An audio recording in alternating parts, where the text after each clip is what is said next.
में एक बंगले के अंदर एक पार्टी का प्रोग्राम चल रहा होता है। एक करोड़पति घर में अपने 20 साल के बेटे की शादी रिसेप्शन की पार्टी चल रही होती है। करोड़पति परिवार के जो रिश्तेदार होते हैं वो भी पैसे वाले होते हैं। जो भी उस पार्टी में लोग आए थे वो सारे पैसे वाले होते हैं।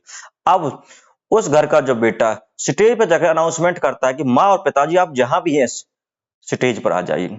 जैसे ही माता पिता स्टेज पर आते हैं तो वह लड़का कहता है कि आप लोगों को अब हमारे परिवार की परंपरा को आगे बढ़ाना चाहिए और बेटे की शादी हो जाने के बाद आप लोगों को भीख मांग के गुजारा करना चाहिए। आप लोग घर को छोड़कर चले जाइए और कहीं भी कैसे भी अपना भीख मांग कर गुजारा कीजिए। वह इस बात को अपने माँ बाप से कहता है। जब वह यह बात माँ बाप से कहता है तो उस पार्टी में आए हुए लोग जब यह बात सुनते हैं तो उनके पैरों तले जमीन खिसक जाती है और दांतों तले उंगली दबा लेते हैं। वह सोचते हैं कि एक बेटे ने अपने माँ बाप से ये ऐसा कैसे कह दिया।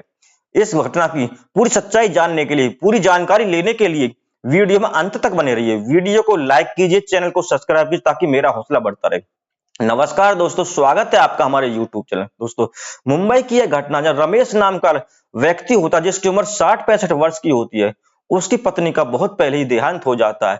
उसका एक बेटा होता है जिसका नाम सुशील होता है, जिसकी उम्र 30 साल की होती है। वह अपने बेटे से कहता है, बेटा तुम्हारी उम्र अब बढ़ती जा रही है, तुम्हें शादी कर लेनी चाहिए। अब तुमने मौज मस्ती जो करना था वो तो बहुत कर ली।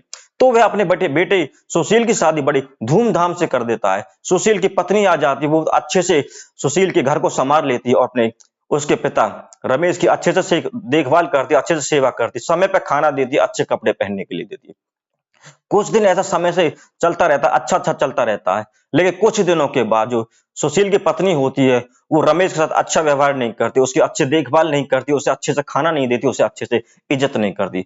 अब धीरे धीरे जो रमेश जो है उस अपनी बेटे की पत्नी से परेशान हो जाता है। अब जो सुशील होता है वो उसका रवैया भी अपने बाप के प्रति बदल जाता है। वह भी अपने बाप से लड़ता है, झगड़ता है, धमकाता रहता है। इस तरह चलता रहता है। सुशील चाहता है कि उसका पिता रमेश उसकी सारी प्रॉपर्टी को अपने नाम उसके नाम कर दे और वह ये घर छोड़कर चला जाए।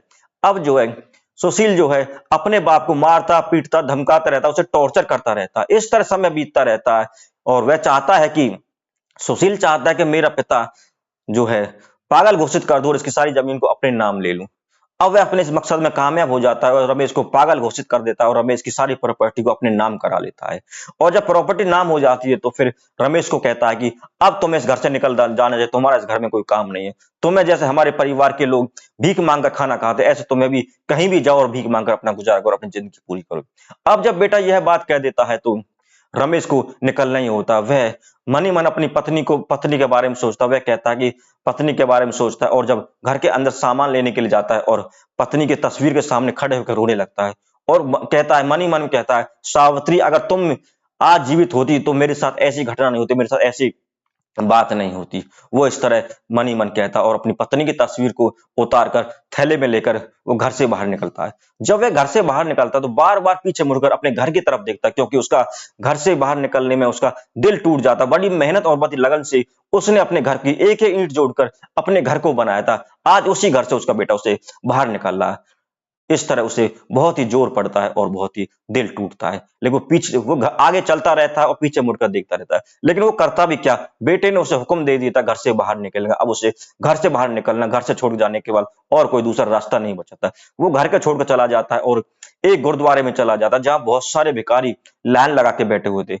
अब जो रमेश को जो है भूख लगती है, वह भी उस गुरुद्वारे के सामने भिखारियों की लाइन में लाइन लगा के बैठ जाता है। गुरुद्वारे में दर्शन करने के लोग आते हैं, भक्त आते हैं, वो दर्शन करते हैं और भिखारियों कुछ लोग तो पैसे देते हैं और कुछ लोग खाना देते हैं। जो लोग भिखारियों को पैसे देते थे, रमेश जो है उन पैसों को लेता नहीं था, क्योंकि उसको पैसे से कोई मोह नहीं था। उसे पैसे से बिल्कुल घृणा हो गई थी, उससे पैसे से बहुत नफरत हो गई थी।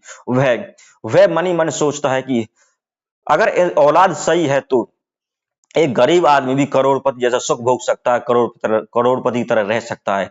अगर औलाद सही नहीं तो एक करोड़पति व्यक्ति भी एक भिखारी जैसी जिंदगी हो सकती है जैसी आज उसकी हो गई थी। इसलिए वो पैसों को नहीं लेता, पैसों को आसपास के भिखारियों को दे दिया करता है और जो लोग खाना देते थे उस खाने से अपना पेट भरता और वही रहा करता था। इस तरह की उस दिनचर्या हो गई थी। अब वह भिखारियों की लाइन में भीख मांगकर खाना खाता और वही भजन ध्यान किया करता, उसी गुरुद्वारे में रहा करता था। अब जो है जो रमेश के दोस्त होते हैं वो सुशील से पूछते हैं कि तुम्हारे तुम्हारा पिता कहाँ गया? तो सुशील कहता है कि मेरा पिता तीर्थ यात्रा पर गया है। तो उसके दोस्त कहते हैं शायद तीर्थ यात्रा पर गए होंगे। जब काफी दिन तक रमेश नहीं आता है तो उसका एक दोस्त फिर उससे पूछता है कि तुम्हारा तुम्हारा पिता कहाँ गया? तो वह कहता है कि तीर्थ यात्रा पर गया। अब उसे शक हो जाता है और कहता है कि इतने लंबे तीर्थ यात्रा पर कोई नहीं जा सकता। और वह उसका एक दोस्त होता है जो उससे पार्क में रोज मिला करता है, उससे बातें करता है। वह एक दिन गुरुद्वारे पर आ जाता है। गुरुद्वारे पर जब वह रमेश को देखता है तो उसे पहचान लेता है और रमेश के पास जाता है और रमेश से उसकी इस तरह की दशा के बारे में पूछता है। तो वह अपने दोस्त को अपनी सारी कहानी बताता है कि मेरे बेटे ने मुझे पागल घोषित करके मेरी सारी प्रॉपर्टी अपने नाम कर ली और मुझे इस तरह दर-दर की ठोकर खाने के लिए छोड़ दिया। अब जो रमेश का जो दोस्त होता है वह कहता है कि तुम मेरे साथ चलो, मैं तुम्हें अपने पास रखूंगा, जैसे मुझसे बनेगा मैं तुम्हारी सेवा करूंगा। लेकिन रमेश कहता है कि मुझे अब कहीं नहीं जाना, मुझे यहीं पे रहना, भजन ध्यान करना और मुझे किसी चीज की कोई जरूरत नहीं है। अब जो रमेश का दोस्त होता है वो रमेश को इस हालत में नहीं छोड़ना चाहता। वह गुरुद्वारे की कमेटी के पास जाता है और कमेटी से कहता है कि ये जो आदमी भिखारियों की लाइन में खड़ा है, ये यहाँ बैठने लायक नहीं, ये बहुत ही करोड़पति, बहुत अरबपति इंसान है, लेकिन हालात कुछ ऐसे हो गए जो इसे इस तरह रहना पड़ गया। अब जो वहां के लोग, कमेटी के लोग रमेश के पास आते हैं और रमेश को समझाते हैं कि तुम्हें अंदर चलना चाहिए, तुम यहाँ बैठने लायक नहीं हो। तो वह कहता है कि मैं अंदर तभी चलूंगा जब तुम सब भिखारियों को अंदर लेके चलोगे। तो कमेटी के लोग उसे समझाते हैं ये जो सारे भिखारी हैं, ये भिखारी नहीं है, ये यहाँ कमाने के लिए आते हैं। सुबह से यहाँ आ जाते हैं और दिन भर भीख मांगते कमाते हैं और शाम को अपने घर चले जाते हैं। आपने रात को एक भी भिखारी को यहाँ नहीं देखा होगा, लेकिन तुम ऐसे नहीं है, तुम जरूरतमंद हो, तुम्हें आश्रय की जरूरत है और तुम्हें अंदर चलने की जरूरत है। अब जो रमेश जो है उनका गुरुद्वारे की कमेटी के लोगों की बात मान जाता है और अंदर चला जाता है। अंदर जाने के बाद गुरुद्वारे जो कमेटी के लोग होते हैं वो उसे नहलाते धुलाते हैं, उसकी दाढ़ी वगैरह कटाते हैं और बाल कटाते हैं, साफ सुथरा कर देते हैं, अच्छे कपड़े पहनाते हैं, अच्छा खाना देते हैं। अब वहीं रहता है, उसकी दिनचर्या अच्छी रहती है, वहीं नहाता धोता, अच्छे कपड़े पहनता, भजन ध्यान किया करता है। अब जो रमेश का दोस्त होता है अपनी कॉलोनी में, अपने मोहल्ले में आ जाता है, वहां सभी को बताता है कि जो रमेश का बेटा सुधीर है इसने अपने पिता को घर से निकाल दिया और बेचारा गुरुद्वारे में भीख मांग कर खाना खा रहा है और ये बहुत ही वो गिरा हुआ इंसान, जो अपने पापा का नहीं हुआ किसका क्या होगा। वो इस तरह गाली गलौज देते और बुरी तरह उसके बारे में उसको अपमानित किया करते हैं। अब समय का पहिया घूमता है। जो सुशील होता है उसका जो बेटा होता है वह उस बेटे से बहुत प्यार करता है। वो जितनी भी प्रॉपर्टी खरीदता, जो भी प्रॉपर्टी होती है अपने बेटे के नाम धीरे धीरे कर दिया करता है।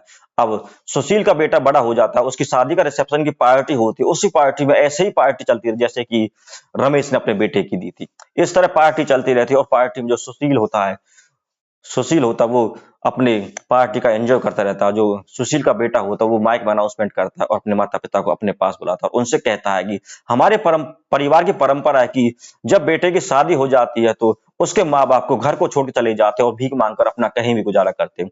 और अब आप दोनों को भी घर से चले जाना चाहिए और अपना कहीं भी रहो, भीख मांग के गुजारा करो, इस घर को छोड़ दो।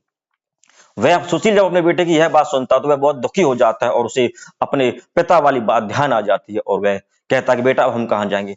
तो वह सुशील का बेटा कहता है मुझे नहीं पता, जैसे मेरे दादाजी रमेश घर को छोड़ के गए थे ऐसे तुम्हें यहाँ से जाना होगा। और वह दुखी मन से उस घर को छोड़कर निकलने लगते और उनका दिल टूटता है घर को छोड़ने के लिए, क्योंकि इतने लाड प्यार से उन्होंने अपने बेटे को पाला था, आज वही बेटा उन्हें घर से निकाल रहा है। तो घर से निकाल दिया जाता है और वह थोड़ी देर घर से दूर जाने के बाद सुशील का बेटा उनके पीछे जाता है और अपने माँ बाप को घर ले आता है और उनसे कहता है कि जैसा दुख तुम्हें आज हो रहा है ऐसा ही दुख मेरे दादाजी को उस समय हुआ था जब आप दोनों उन्हें घर से निकाला था। बड़ी मेहनत से लगन से मेरे दादाजी ने इस मकान को इस इमारत को खड़ा किया था, तुमने उसे उस समय घर से निकाल दिया। ऐसा ही दुख, जैसा दुख तुम्हें आज हुआ ऐसा ही मेरे दादाजी को हुआ। इस तरह हमें किसी को घर से नहीं निकालना चाहिए। अब जो उनको पछतावा होता है कि हमें अपने पिता को घर से नहीं निकालना चाहिए। गुरुद्वारे के जो लोग होते हैं वो जब रमेश का शरीर पूरा हो जाता है, उसका टाइम आ जाता है, गुरुद्वारे के लोग जो है सुशील के पास फोन करते हैं, उसे खबर करते हैं कि तुम्हारे पिता का देहांत हो गया है, तुम उसे अंतिम संस्कार के लिए आ जाओ। लेकिन सुशील अपने पिता के अंतिम संस्कार में भी नहीं जाता है। वो इस तरह का नीच और गिरा हुआ इंसान बन जाता है। अब जब सुशील का पिता गुजर चुका था, अब उसे पछतावा होता है कि काश मैं अपने पिता को नहीं घर से नहीं निकालता, उसकी सेवा करता, उसके साथ रहता। ये तो वही कहावत होगी, सांप निकल गया लकीर को पीट रही हो। जब रमेश जीवित था जब तो उसकी कदर की नहीं, अब मरने के बाद तो पछतावा करे, इस पछतावे का क्या फायदा है। दोस्तों हमें ऐसा नहीं करना चाहिए, हमें बिल्कुल अच्छे से और प्यार से अपने घर में रहना चाहिए। कैसी लगी आपको हमारी वीडियो, कमेंट करके हमें जरूर बताइएगा।